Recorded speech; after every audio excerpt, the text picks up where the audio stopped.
ANGLE is the only UK-listed business to be a leader in the field of liquid biopsy for personalised cancer treatment. It's listed on AIM, where as of May 2022, it had a market cap of £321 million. May 2022 is when the company released an awful lot of good news. I'm delighted to be joined by the founder and the chief executive, Andrew Newland. So Andrew, let me take you back, because when you founded the company way back in 1994, what was its purpose? What were you hoping to achieve? So I founded the company having previously founded a business for KPMG. I founded the first ever high technology practice for one of the big accounting consulting firms, which was the focus on providing services to the high technology industry, everything from IT, electronics, all the way through to life sciences. And then I founded for KPMG a specialist consulting practice involved in commercializing intellectual property. So this was basically identifying and then working out ways to make money from mainly patented intellectual properties, and working with large corporates or government research labs, etc., who had done research but didn't really know how to turn their research into something useful. And it happened that that business that I founded for KPMG was quite successful, but I realized that there was a major limiting factor, and the limiting factor was that those kinds of situations can't really pay large professional services fees, and a far better model would be an equity-based approach. And in the course of commercialization, I also identified that there was a major opportunity to form new companies based on high quality intellectual property, but dealing with a particular gap. And that gap is the availability of high quality commercial management from the immediate startup point all the way through to sort of successful commercialization. So I founded ANGLE with the objective of establishing one or more world-class companies based on intellectual property. And so it was set up as a vehicle to achieve that. We ran for the first 5 years a specialist consulting business, doing the same thing that I had been doing at KPMG, but advising owners of intellectual property, big government labs, big corporates, etc., how to commercialize their technology. And then we set up, after 5 years, we set up a management services business where we, rather than just advising on commercialization, we ran long-term management contracts to achieve that, including running major incubators, establishing science and technology parks, research parks, as well as a number of other programs embedded in major government research labs. So all that work was undertaken in order to build up competence and the management team within ANGLE, and to amass enough funding, self-generated funding from the profits of the consulting and management businesses, so that we could pursue our ultimate aim, which was the foundation of a number of different technology-based companies which were owned and operated by ANGLE. So we did that, and we had some great successes. We did the first ever spin out of the Defence Science and Technology Laboratory, for example, at Porton Down. It's a company called Acolyte Biomedica. And then over time that emerged, and we listed ANGLE in 2004, used the funding for the first 4 companies that we'd established, and these were early stage companies. And we developed some other companies. In 2006, we did another fundraise and set up some more. And one of them was called Parsotix Inc, which was in the United States, in Philadelphia. So here we are in 2022. So what is the company doing now? Yeah, so we got to a point where we had 2 real standout companies. There was Parsortix Inc, and then there was another one called Geomerics Limited. And Geomerics was a commercialization of, this is quite an interesting one, it was commercialization of some technology developed by astrophysicists at Cambridge University.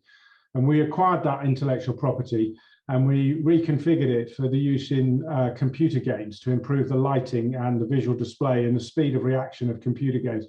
That was highly successful, and we raised funding into that business, which was majority owned by Angle. We raised funding from, amongst others, some VC funders, but also NVIDIA invested as a corporate investor.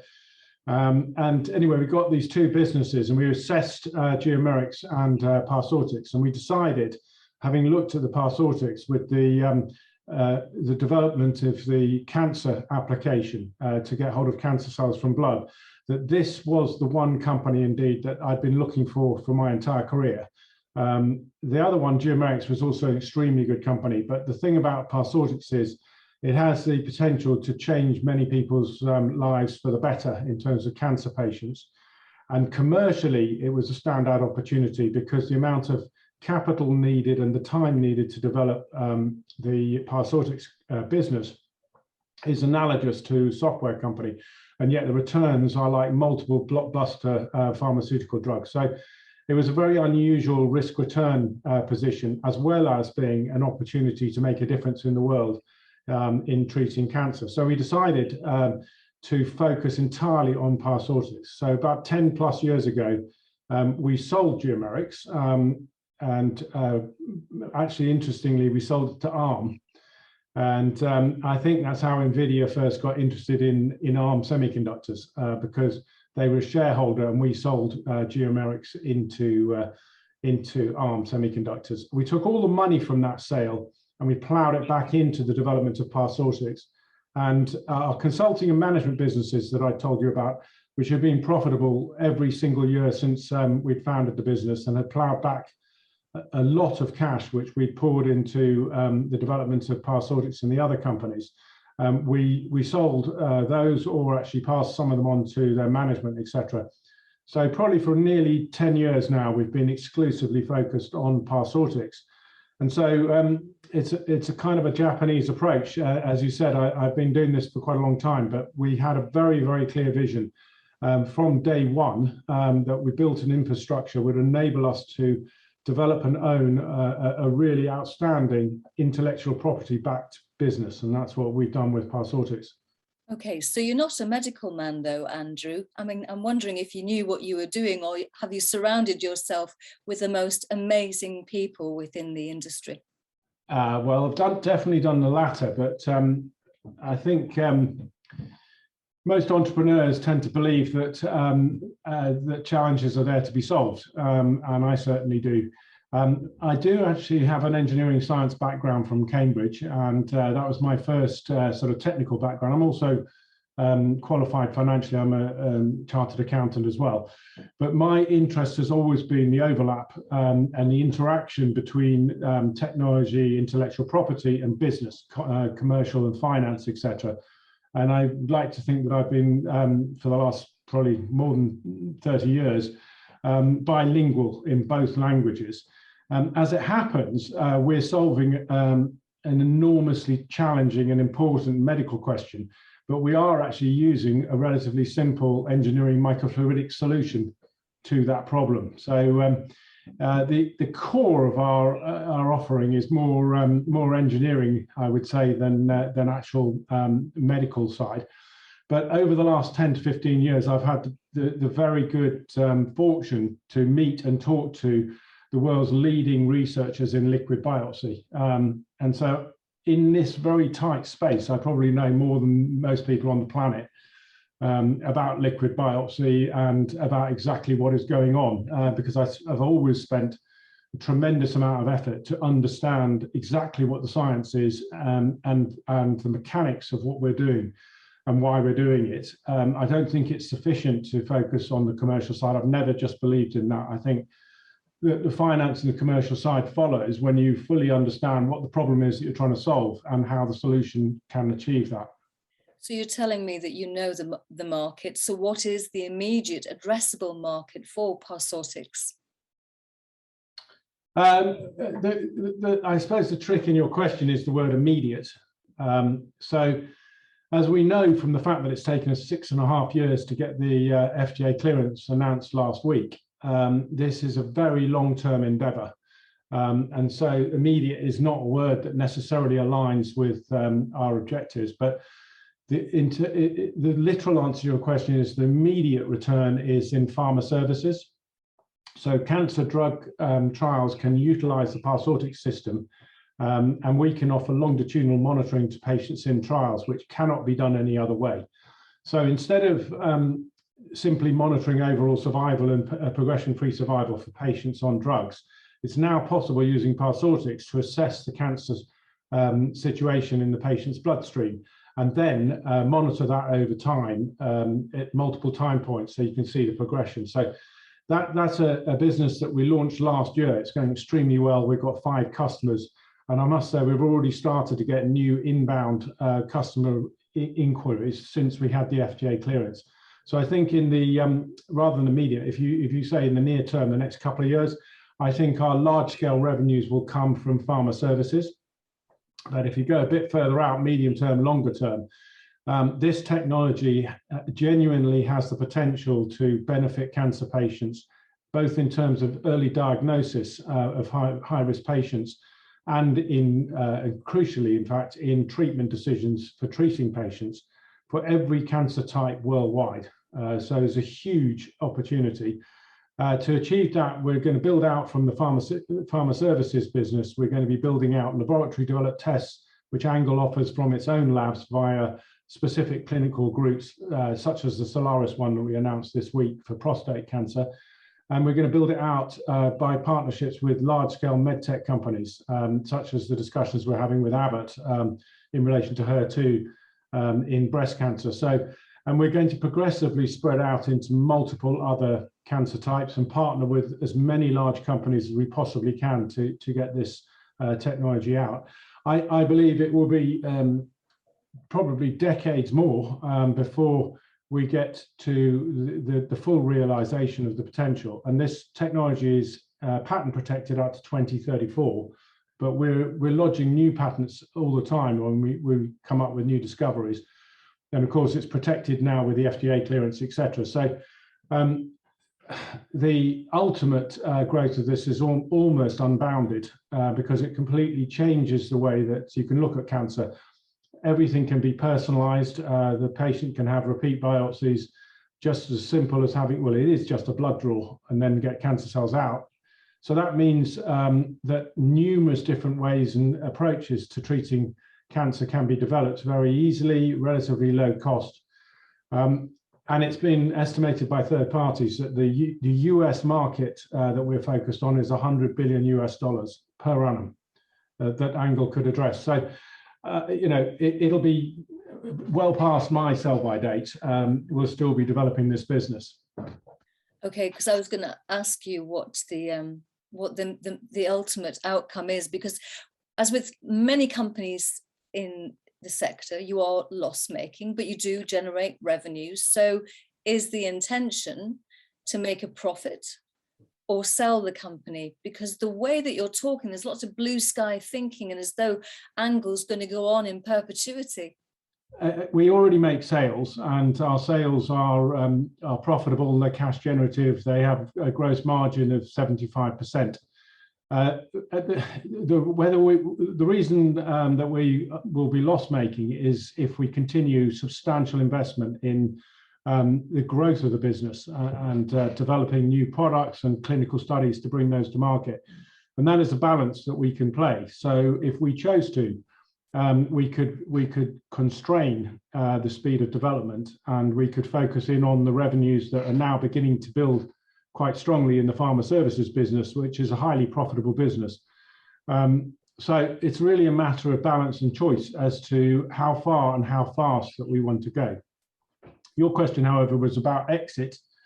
Exit is not something that I ever think about, but I don't intend to be working for the rest of my life, obviously.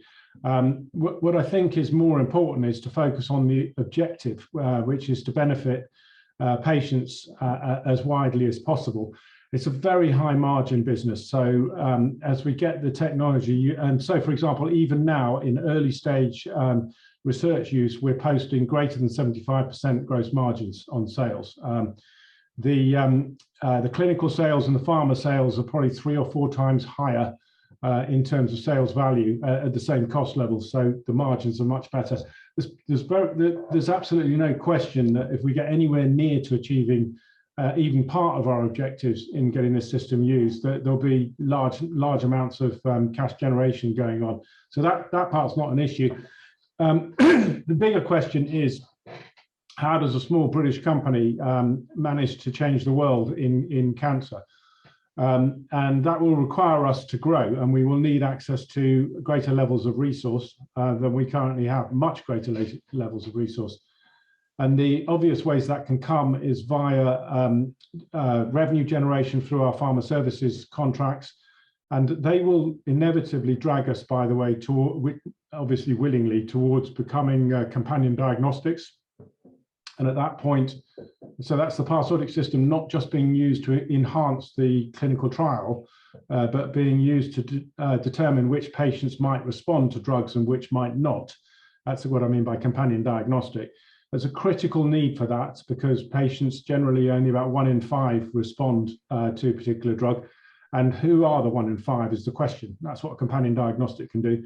Pharma company increasingly will need these companion diagnostics. So they will fund the development, so we will be paid all the way up throughout that process. And once we get a companion diagnostic in the market, they will be responsible for the sales and distribution of those diagnostics in order to sell their drugs. So that's one way of scaling quite fast, but with other people supporting it and driving it and funding it critically. The other two other obvious ways. The first one is medical technology companies. So there are very many large-scale medtech companies who sell product for analyzing cancer cells. They are currently limited to analyzing cancer cells from tissue biopsy, which means they can only do their test once per patient. The patient condition changes and the doctors want it repeated, but it can't be repeated because they can't access cancer cells. So each one of those medical technology companies can benefit from partnering with us and putting Parsortix at the front end of their downstream technology.